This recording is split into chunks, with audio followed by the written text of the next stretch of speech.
risk and opportunity. My name's Jim Moran, and you can reach me at jim@simplifyiso.com or over here on our website with this handy contact button. The definition of risk is the effect of uncertainty. That comes from ISO 31000, clause 3.1. The definition from dictionary.com of opportunity is a situation or condition favorable to meet a goal. So how does this work together in ISO 9001? Clause 6.1 requires that you identify risks and opportunities. Lots has been done about risk, but what's the deal with opportunities? The greatest thing about opportunity is that every risk exercise, every risk evaluation, every risk mitigation creates an opportunity. Interesting story from a steel recycling plant out west where they make rebar. The records were coming in that there were a number of near misses among crane operators who had to climb up the ladder to the crane cab, and they were there for most of the day, so they would take a lunchbox with them in case they got hungry or to have during the breaks. There were a number of near misses recorded, and when the safety folks studied what was happening, they realized that the operators were carrying the lunchbox in one of their hands, and they didn't always have 3 or 4 points of contact while climbing the ladder. They went out and got a $7.65 strap to put on their shoulder, clipped the box to the strap, and now they could use 2 hands and 2 feet to climb the ladder. Near misses went to 0 in about 2 weeks. So that's how mitigating a risk can lead to an opportunity that improves the effectiveness of any of your processes.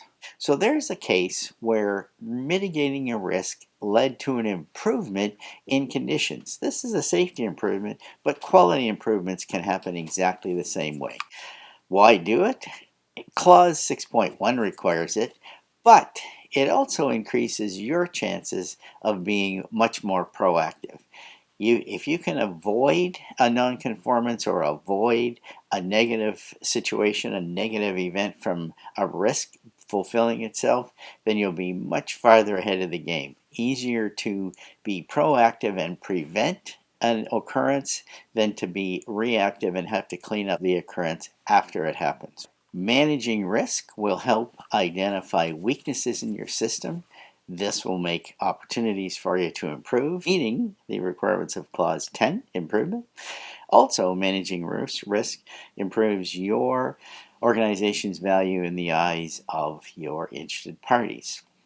To get good results, start with examining the workflow end to end.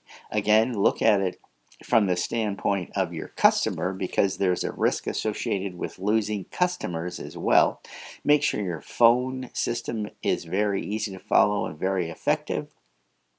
And you'll notice on this particular one, this organization has identified environmental risks with a little tree. You could put a hard hat, you could put a little circle like they've done here as well for quality.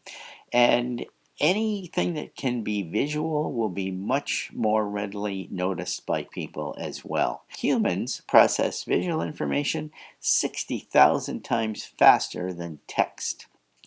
You can build risk assessment into your internal audits. You'll notice here on the Simplify ISO checklist, we've actually got the auditors asking, are the risks associated with this process being well managed? You give it a score of 1 to 5, 1 being low, and then over here you'll see the decoder, if you will. 1 or 2 is a nonconformance, 3 or 4 can be an opportunity for improvement, and if it's 5, it's okay. And on our cloud-based platform, we've built in a risk and opportunities table, not just a risk registry.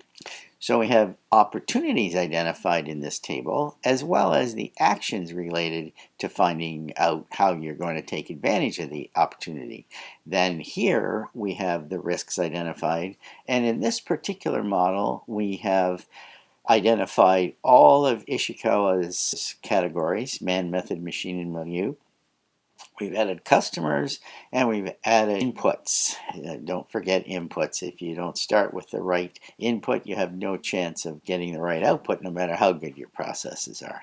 Where does it start? It all starts at the top.